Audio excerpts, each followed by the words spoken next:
அனைவருக்கும் வணக்கம். Silent influencer ஒரு கேமராமேன் ஃபஸ்ட்டு மாறட்டும். இளையராஜா நல்லா பளிச்சிட்டு கண்ணுக்கு குளிர்ச்சியாக, நாங்கள் விஷுவலாக கண்ணு குளிர்ச்சியாக பார்த்தோம். உதயகுமார் சார் மட்டும் வேறு ஒன்று கண்ணு குளிர்ச்சியாக பார்த்துட்டு காணோங்கிறாரு.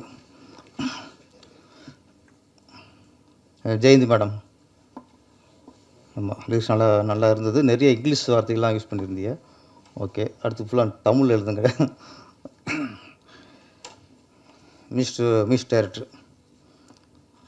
Aswamithra sir, 2 song super sir, நல்லா. இயக்குனர் ராஜா பத்மநாபன், அவர் இன்ஸ்டியூட் ஆள், அதனால் ஒரு உதயகுமார் சார் ஆளுன்னு ஒதுக்கிட்டோம் அப்படியே. செல்வன் சார் வராது கொஞ்சம் குறை தான், வந்து தான் உங்களுக்கு கொஞ்சம் நிறைவாக இருந்திருக்கும்.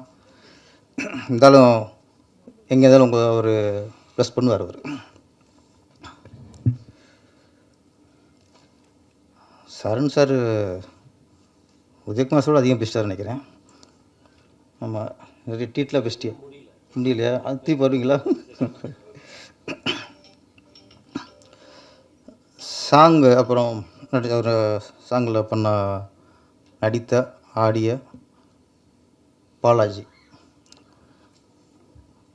ஒரு சினிமா ஹீரோக்கான முழு தகுதியும் இருக்குதா? ஆமாம், கலரு, அழகு, நடனம், சீக்கிரம் சினிமாவில் ஹீரோ ஆயிருங்க, ரெடி ஆகிட்டு நினைக்கிறேன். அதுக்கான இது வந்து சாங் ஆல்பம் இல்லை, நாளைக்கு படம் பண்ணுறதுக்கான ட்ரெய்லர் இது. ஆமாம், ட்ரெய்லரு ஹிட்டு தான், அப்போ படமும் ஹிட்டு தான். அப்புறம் இந்த ஆல்பத்தோட நடன இயக்குனர், ஆமாம், தினேஷ் சார் நம்ம சொல்லி ஆகணும். எல்லா ஹீரோக்களுக்கும், ஒவ்வொரு ஹீரோக்களும் ஒவ்வொரு ஹீரோனி பிடிக்கும். ஆனால் எல்லா ஹீரோக்களுக்கும் பிடித்த ஒரே டான்ஸ் மாஸ்டர் இவர் தான், தினேஷ் சார் தான். சிவகாசி படத்தில் விஜய் சார் வந்து திருப்பாச்சியில் கதை ஓகே ஆகிட்டால் வேறு எந்த தலைடும் இல்லை. கேமராமேனாக இருக்கட்டும், மிஸ்டேட்டராக இருக்கட்டும், டான்ஸ் மாஸ்டர் எல்லாம் நம்ம சொல்கிறது தான். ஓகேனான்ட்டு எதுவுமே சொல்லலை. சிவகாசியில் மட்டும் ஃபஸ்ட்டு எனக்கு ஒரு மாஸ்டர் ரெக்கமெண்ட் பண்ணார்னா தினேஷ் மாஸ்டர் தான். எனக்கு அவ்வளோ பழக்கம் இல்லை, மற்றவங்க கொஞ்சம் பழகி இருந்தால் தான் நம்மளுக்கு நம்பிக்கையாக படத்தில் போடுவோம். தினேஷ் மாஸ்டர் சாங் நல்லாயிருக்கும் அப்படின்னாரு. சரி சார் அப்படின்னு அரை மனசு தான், நம்பிக்கை இல்லை எனக்கு, அரை மனசு தான். அதான் கோடம்பாக்கம் ஏரியா, ஓட்டு கேட்டு வர்றியா, குத்தாட்டம் என்னோட ஆர்டர் ரெடியா. ஓகே ஃபிக்ஸ் பண்ணியாச்சு. அப்புறம் அது பாட்டுக்கு விஜய் சாரோட கூட ஆடுறது யார்? சிம்ரன் ட்ரை பண்ணோம், அவங்க அப்போ தான் மேரேஜ்னு போயிட்டாங்க. அப்புறம் ஜோதிகா ட்ரை பண்ணோம், அதுக்கப்புறம் தான் நயன்தாரா ஃபிக்ஸ் ஆனது. ஆமாம், இப்போ விஜய் நயன்தாரா இந்த சாங் எங்கே எடுக்கணும்னா பப்ளிக்கில் எடுக்கணும், அசத்துப்பேட்டில் பப்ளிக். இப்போ என்னென்னா பப்ளிக்கில் போயிட்டு அங்கே போய் சர்டிஃபிகேட் எடுக்கிற மாதிரி அப்பப்போ ஒரு ரிகர்சல் பார்த்து அப்புறம் டேக் போனால் லேட் ஆயிரும். பப்ளிக்கில் நம்ம பண்ண முடியாது. விஜய் சார் பிரச்சனை இல்லை, அவர் ஒரு ஆறதை பார்த்தாருன்னா ஓகே டேக் போகலாம் அப்படின்ட்டு அவர். நயன்தாரா அப்போ தான் வளர்ந்து வர நடிகை இவங்க. அவங்கள்ட்ட போயிட்டு ஞாபகம் இருக்குல்ல, எனக்கு என்ன சரி மாஸ்டரும் நம்மளுக்கு பழக்கலாம், மாஸ்டர் நயன்தாரா வளர்ந்து வர ஒரு நடிகை, இன்னொன்று பப்ளிக்கில் எடுக்கிறோம், ரொம்ப டேக்லாம் போயிடக்கூடாது, ஃபஸ்ட்டு ஒரு ரிகர்சல் கொடுத்துருவோம் அப்படின்ட்டு நயன்தாரா மேடத்தில் போய் அவங்க இதுக்கு ஒத்துட்டே ஒரு விஷயம், ஒரு சாங்க்கு ஒத்துக்க மாட்டாங்க. அப்புறம் சிச்சுவேஷனை சொல்லி தான் அவங்கள ஒத்துக்க வச்சோம்.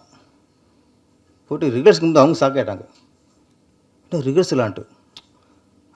பெரிய ஆர்டிஸ்ட் ஆகிட்டாங்கல்ல, ரிகர்சல் பண்ணுறதுக்குலாம் கொஞ்சம் தயங்குவாங்க. அப்புறம் திரும்ப சொல்லி பப்ளிக் எடுக்கிறோம், அங்கே போய் பார்த்துக்க முடியாதுன்னு சரின்ட்டு ஒத்துக்கிட்டாங்க. ஒரு 2 நாள் அந்த கோடம்பாக்கம் ஏரியா சாங்க்கு நயன்தாராவுக்கு ரிஹர்சல் பண்ணோம். ரிஹர்சல் பண்ணி தான் அந்த சாங் அப்புறம் போனது. அப்புறம் விஜய் சார் இன்னும் ரிஹர்சலுக்கு என்ன கூப்பிட்டுட்டார். அவர் என்ன மூமெண்ட்னு ஒரு அவர் பார்த்துக்கணும். அப்புறம் அவர் வரவழைச்சு டோட்டலாக இவர் டான்ஸ் அசிஸ்டண்ட்லாம் ஆடி அவர் பார்த்துட்டு ஓகேன்னு போயிட்டார். அப்படி எடுத்த சாங் தான் கோடம்பாக்கம் ஏரியா ஓட்டுக்கிட்டு வாரியா. அன்னைக்கு தினேஷ் சாரோட அந்த மூமெண்ட் இருக்குல்ல, ஆண்டிப்பட்டி அரசம்பட்டி எந்த ஊர் உங்கள் ஊருடா, அன்றைக்கி விஜய் சாரும் நயன்தாரா மட்டும்தான் ஆடினாங்க. இன்றைக்கி ரீல்ஸில் பார்த்தா லட்சக்கணக்காக இருக்கும் அந்த மூமெண்ட். நீங்கள் போட்ட மூமெண்ட்டை அச்சு சிராமல் ஆடுறாங்க. மாஸ்டர் வாழ்த்துக்கள். உங்கள் மூமெண்ட் நாடே ஆடிக்கிருக்கு இன்றைக்கி. அதே மாதிரி அடுத்தது திருவண்ணாமலை அர்ஜுன் சார் ஹீரோ போட்டு அவர் பாட்டு போட்டு காட்டுறோம் ஓப்பனிங் சாங்கு. அவர் கேட்டுட்டு ஷாக் ஆகிட்டார். என்னங்க விஜய்க்கு போகிற மாதிரி போட்டிருக்கீங்க, இது எப்படி நான் ஆடுறதுன்ட்டார். பயந்துட்டார். அந்த ஸ்பீடாக இப்படி முடியாதுன்ட்டார். அப்புறம் ஒரே வார்த்தை சொன்னேன் ஓகேன்ட்டார். அந்த ஒரே வார்த்தை என்னென்னா, இதுக்கு மாஸ்டர் தினேஷ்னே. அவர் ஒன்று ஓகேட்டார். ஏன்னா ஒரு ஹீரோவையும் அவங்க பாடி லாங்குவேஜுக்கு ஏற்ற மாதிரி, அவங்களுடைய டான்ஸு திறமைக்கு ஏற்ற மாதிரி கரெக்டாக யூஸ் பண்ணுறவர் நம்ம தினேஷ் மாஸ்டர். கர்ச்சிப்பு கையில் மட்டும் இல்லை மேடம், ஆர்டிஸ்ட்டும் கரெக்டாக யூஸ் பண்ணுவார் அவர். வாழ்த்துக்கள். அப்புறம் அந்த ஆல்பத்தோட நாயகன் பாலாஜி, அவர் விஜய் ரசிகர். அவர் இப்போ விஜய் ரசிகர்லாம் யாருமே இல்லை, எல்லாம் தொண்டராக மாறிட்டாங்க. அந்த தொண்டரில் இன்றைக்கி அவரும் ஒருத்தர். அவர் டான்ஸ் பார்க்கும்போது தெரிஞ்சது அவருடைய பிரதிபலிப்பு.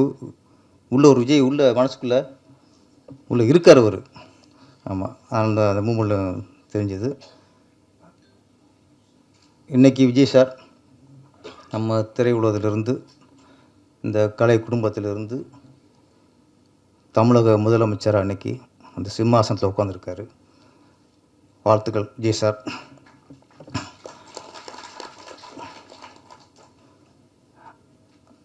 நம்ம குடும்பம் இங்கேருந்து புரட்சித் தலைவர் எம்ஜிஆர், அதுக்கப்புறம் புரட்சித் தலைவி ஜெயலலிதா மேடம், அந்த வரிசையில் இன்றைக்கி நம்ம திரை குடும்பத்திலிருந்து ஒரு முதலமைச்சர் வந்திருக்கிறாரு. நம்ம சினிமாக்காரங்க எல்லாருக்குமே பெருமையான விஷயம்.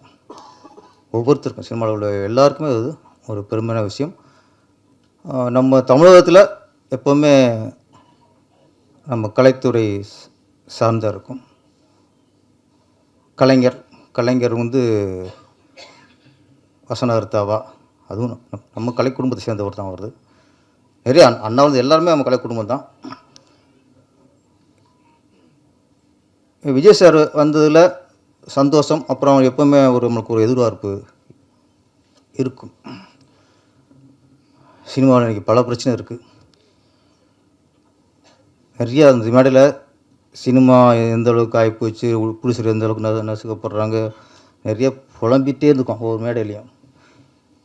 தியேட்டர்கள் யார் கண்ட்ரோலில் இருக்குது, புதுசர்கள் நடித்த தியேட்டரில் ரிலீஸ் பண்ண முடியலை, நிறைய அந்த மேடையில் நம்ம புலம்பியிருக்கோம். இது எல்லாத்துக்கும் இந்த விஜய் சாரோட ஆட்சி ஒரு விடிகாலமாக அமையணும். ஏன்னா சினிமா நல்லா இருக்குன்னா ப்ரொடியூசர்லேருந்து, டைரக்டர்லேருந்து, டிஸ்ட்ரிபியூட்டர்லேருந்து, அனைத்து டெக்னீஷியன், நடிகர்கள் எல்லாருக்குமே சினிமா நல்லா இருக்குன்னா சினிமா ஒரு சுதந்திரம் வேண்டும். சுதந்திரம், அந்த சுதந்திரம் கிடைக்கும்னு நம்புகிறோம். இன்னொன்று,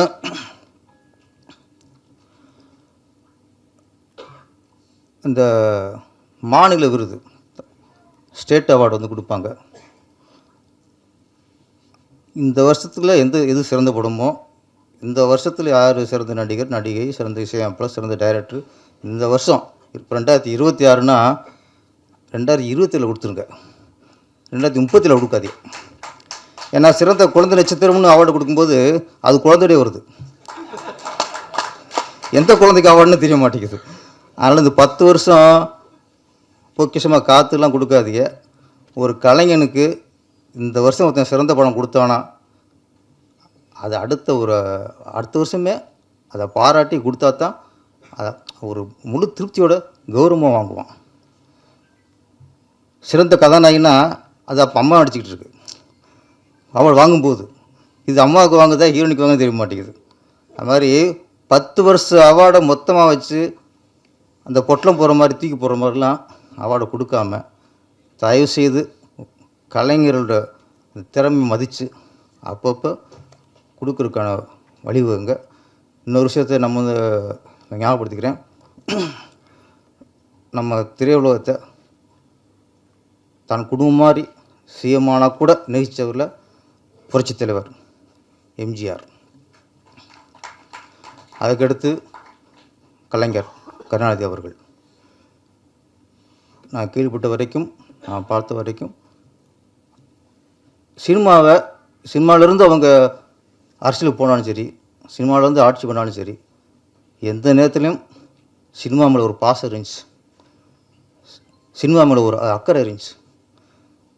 சினிமாவில் ஏதாவது பிரச்சனைனா கலைஞராகட்டும், புரட்சித்தலைவர் எம்ஜிஆர் ஆகட்டும், அந்த பிரச்சனையை கேட்டறிந்து அதை சால்வ் பண்ணியிருக்காங்க. அதற்கு பிறகு சினிமாவை சிலர் கைவிட்டாங்க. அதனால தான் அப்பப்போ அவார்டு கிடைக்காம மொத்தமாக போனால் போகுதுன்னு கொடுத்ததெல்லாம் இதனால் வந்தவன தான். புரட்சித்தலைவர் எம்ஜிஆர் மாதிரி, டாக்டர் கலைஞர் மாதிரி எங்கள் விஜய் அவர்களும், மாண்புமிகு முதல்வர் விஜய் அவர்களும் இந்த சினிமாவை உங்கள் குடும்பம் என்றைக்கு நினைங்க, எங்களுக்கு ஏதாவது பிரச்சனைனா அதை உடனே கேட்டு அதை கொஞ்சம் சால்வ் பண்ணுங்கள், நிறைய பிரச்சனை இருக்குது, நாங்கள் கோரிக்கையோடு வரோம், சினிமாவை என்றைக்கும் கைவிட்டுறாதீங்க, உங்களை சினிமாவும் கைவிடாது, இனிமேல் மக்களும் கைவிட மாட்டாங்க. நீங்கள் என்றைக்கும் சினிமாவில் உங்கள் குடும்பம் நினச்சி எங்களுக்கு பிரச்சனைனா முதல்ல தீர்த்து வைங்க. நன்றி, வணக்கம்.